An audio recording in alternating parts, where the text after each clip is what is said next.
What up, Dokkanners? The update 5.9.2 is now just 3 days away, under 3 days away. And with this update, there could be more coming to global than you think. We all know that the Carnival coin exchange is going to be dropping. Once again, folks, this is your daily reminder. Do not use those SSRs, dissolve them or sell them or whatever. Any spare SSRs that you might have pulled during your summons for the Rising Dragon Carnival summons, if you did, do not get rid of them. And if you want to change them for coins, you will be able to in just a couple of days. I'm going out of my way to telling you guys this because I want you guys to remember that this is dropping 6 days after the banner's release, which is the stupidest thing I've ever seen. That's actually not true. Dokkan's done very dumb things that are even dumber than this, but still, it's nonsense to release this 6 days later. So for those of you who might have inadvertently gotten rid of some of them, I'm really hoping that I can minimize the damage here. So please save those SSRs for this update, and then you can exchange them for the coins, because you need all those green coins that you can possibly get. Anyway, that's enough for that. That's not what this is about. This is about other things that could be dropping with this update. Some of you may recall that back during January, when JP received this update originally, known as update 5.9.0, they not only received the Carnival coin exchange and this 8th anniversary fan meetup banner thingy, but they also received so much more in the form of new assets. So shout out to my buddy Proton for giving me this data download tweet from January 16th. I couldn't find it.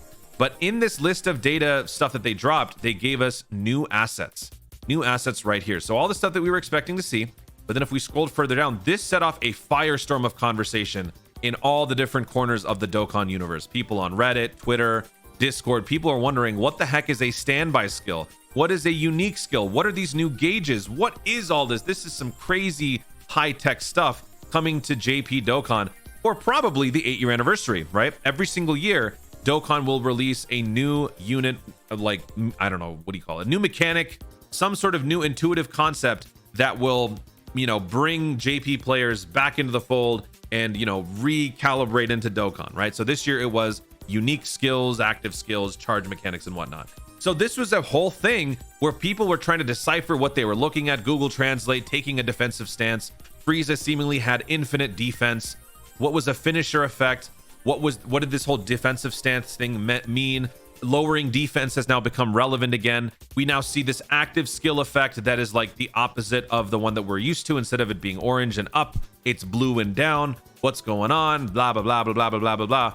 The conversation just didn't stop. And it was cool. It was nice to see. I even made some videos talking about it. A lot of other people did. Hopefully you guys saw my videos explaining this. Obviously, global players, you don't have to worry about that because we're not at 8-year anniversary yet. But considering that Saiyan Day is coming up, there could potentially be a situation where we get to have those mechanics drop on global early, because this is exactly what happened last year. So let's go back to last year, 2022. We received Majin Vegeta. Now, what made this such a big deal for global players was not only the fact that this was a joint celebration with JP, but this was our introduction into the 200% meta for the very first time.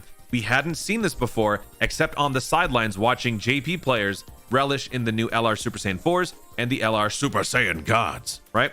Those two units introduced the 200% archetype. JP had it for about 2 months, 3 months, right? Global got it during Saiyan Day. They had to release this because if JP and Global are going to move forward with joint celebrations, they can't exactly release a dud of a unit that only entices global players but is a snooze fest for JP.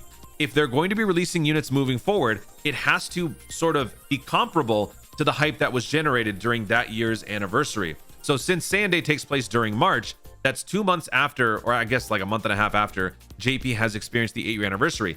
8-year anniversary this time around gave us some crazy new stuff. Standby skills, unique finisher 1, finisher 2. This was a whole thing. Let's actually just go through what this is. For those of you who don't know, global players, you don't need to know, but let's just get you familiar with this. Basically, if you guys play Yu-Gi-Oh, think of this as like going from attack mode to defense mode. So a standby skill is basically where you switch into this like defensive stance where you're not really going to be doing anything offensive. You're just charging up by picking up as many of those orbs as you possibly can. After a certain number of turns that you're able to be in the standby phase, you will then come out of it being able to unleash either a finisher 1 or a finisher 2, depending on how many orbs you picked up. So in the 5 turns, if you're able to pick up 39 key spheres or more, or 39 charges or more, you would then unleash the most lethal version of your finisher. If you are not able to reach that threshold, you would release a lesser version of that finisher with a similar sort of song, but both very powerful. So that's in a sense, or like to sum up what the whole standby finisher thing is. So JP players having just received this during 8-year, maybe they could receive something like this to a lesser extent with another Dokkan Festival moving forward. Probably won't be as broken as the 8-year anniversary LRs, but they could be comparable. And if they are, Global will be getting that as well. And last year we got the 7-year anniversary 200% meta during Saiyan Day for the first time. So what is to stop Global from getting something like that during Saiyan Day this year? Could be cool. We could be getting some sort of a lesser version of a standby charge finisher, which could introduce that new mechanic and also justify these assets dropping on Global like they did on JP. So this is the big theory that is going around right now. And I would very much like to see that, because this would allow players to sort of get a feel for how the mechanics work without actually having to summon for them. They can see them in action through their friend units, and then this will help them get a more first-person look at how the 8-year anniversary, you know, shattered the mold when it came to the new archetype in Dokkan for the year. So what could that potentially be? I have 3 theories, or 3, I don't know if I want to call it theories, but I have 3 builds for Dokkan Festival units that could come up during Saiyan Day that I would like to run by you guys. And I want you guys to let me know in the comments what you guys think about them, and then potentially give me your own theory and your own thought as to what a potential Dokkan Festival unit could be for Saiyan Day that contains these new mechanics. So let's begin by taking a look at Battle of Gods, right? Battle of Gods is the prevailing theory for a lot of people. Super Saiyan God receiving some sort of a Dokkan Festival during this celebration would make a lot of sense. Because of the Dokkan Bingo, the fact that the Battle of Gods EZAs are underway on Global. We just received God Goku. LRBW has to happen at some point. Maybe that happens during Saiyan Day. Maybe it's before, maybe it's after. Who knows? Battle of Gods does seem like a possibility. So for me, Battle of God Goku, if we go into standby phase, the standby phase would be the God Ritual. Obviously, no attack is taking place here, so this does make a lot of sense in terms of like the visual element. There would be no offense. It is just a defense mode character, but it would actually be like 5 characters. So I don't know how they would necessarily like compress all of that into a single PNG, but maybe they will, whatever. They would pick up as many orbs as they possibly could. And depending on how many orbs you get, charge 1 or finisher 1 would be a Super Saiyan Goku, I will not let you destroy my world, or something to that effect, right? Maybe it's not necessarily this Super Saiyan Goku. Well, actually, yeah, it would be. After he loses the god, like the divine power, he's fighting in low orbit with Beerus, but he still retains a semblance of the divine energy while in Super Saiyan form. That could be this, right? Or maybe they do Super Saiyan 3 instead and kind of like bring in elements from the early part of the movie. I think Super Saiyan Goku would be cooler. And then, of course, the Charge Finisher 2 would be the full-on Super Saiyan God, where they do the full ritual, he ascends into Super Saiyan God, and then punches Beerus in the face. I think that'd be sweet. Or something like this. So that is my number 1 theory for Saiyan Day. I think that would be pretty dope. Let me know in the comments what you think about that one. Then I had to bring in my boy King Vegeta. Y'all know I love me some King Vegeta. I need this guy to be in Dokkan, and I swore to you that when King Vegeta gets his Dokkan Festival, he will be broken, and he will. All right? Now, if he gets a Saiyan Day celebration Dokkan Festival, then this could potentially be something that happens with him. If we get, I don't really know what would be happening for the standby phase. Maybe his like guards step in instead of him. Maybe I'm overthinking this, but I don't know. I feel like there's still something that could be thrown in here in terms of a standby phase. But whatever that is, if we get to a standby phase, we get a charge finisher. The first one would be the execution beam, where his 2 guards hold down the prisoner or the person that, you know, we're trying to yeet out of the building, and then execution beam will blast him out. This is Paragus. Shout out to Paragus from the Z Broly movie. He had a great time taking this hit in the gut from King Vegeta. That would be charge 1. Charge 2 would be the planet-ending explosion that you see right here, where King Vegeta really goes all out and destroys. And that shot just looks really cool. Can you imagine that in Dokkan? Look, I know y'all like to hate on King Vegeta, which is totally fine. Y'all can rag on me for liking King Vegeta, but I think objectively this shot right here, with what Dokkan's been able to do in terms of animations, I think would be so cool. Seeing that shot of King Vegeta glow up like that, I would love to see that. Let me know in the comments what you guys think about this possible charge finisher combo for King Vegeta. King Vegeta, your day will come, I promise you, my friend.